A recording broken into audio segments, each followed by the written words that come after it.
அண்மை செய்தி. மதுரை அருங்காட்சியகத்தில் உள்ள காந்தி சிலைக்கு காவி துண்டு அணிவித்திருக்கிறார்கள் பாஜகவினர்.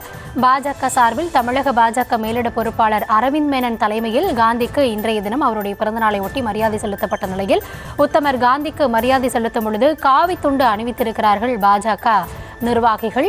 மதுரை அருங்காட்சியகத்தில் உள்ள காந்தி சிலைக்கு மரியாதை செலுத்தும் போது இந்த நிகழ்வானது நடைபெற்றிருக்கிறது. இது குறித்த கள தகவல்களோடு இணைகிறார் எம்முடைய செய்தியாளர் பாலமுருகன். அவர்களுடைய இந்த செயலுக்கு பின்னால உள்நோக்கம் இருக்கிறதா? எதனால இது போன்ற ஒரு நடவடிக்கையில் ஈடுபட்டாங்க? இது தொடர்பாக மக்கள் என்ன சொல்றாங்க? கூடுதல் விவரங்களை வழங்கலாம். நிச்சயமாக மதுரை காந்தி அருங்காட்சியகத்தில் உள்ள காந்தி சிலைக்கு காவி துண்டு அணிவிக்கப்பட்டதால் சர்ச்சை ஏற்பட்டிருக்கிறது. காந்தி ஜெயந்தியொட்டி நாடு முழுவதும் உள்ள காந்தி சிலைகளுக்கு அரசியல் கட்சிகள் பொதுநல அமைப்பினர் மாலை அணிவித்து மரியாதை செலுத்தி வருகிறார்கள்.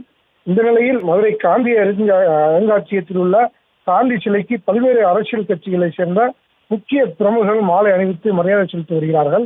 பாஜக சார்பில் தமிழக பாஜக மேலிட பொறுப்பாளர் அரவிந்த் மேனன் மற்றும் மாவட்ட தலைவர் மார் சக்கரவர்த்தி, அந்த கட்சியின் முக்கிய நிர்வாகிகள் வினோத் பி செல்வம் உள்ளிட்டோர் காந்தி சிலைக்கு மாலை அணிவித்து மரியாதை செலுத்தினார்கள். அப்போது பாஜக கட்சியை சேர்ந்த சிலர் அப்போது காந்தி சிலையின் மேல் காவி துண்டை அணிவித்திருக்கிறார்கள்.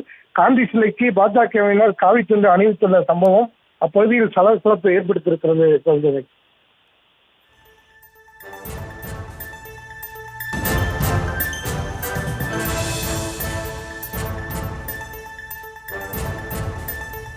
விவரங்களுக்கு நன்றி.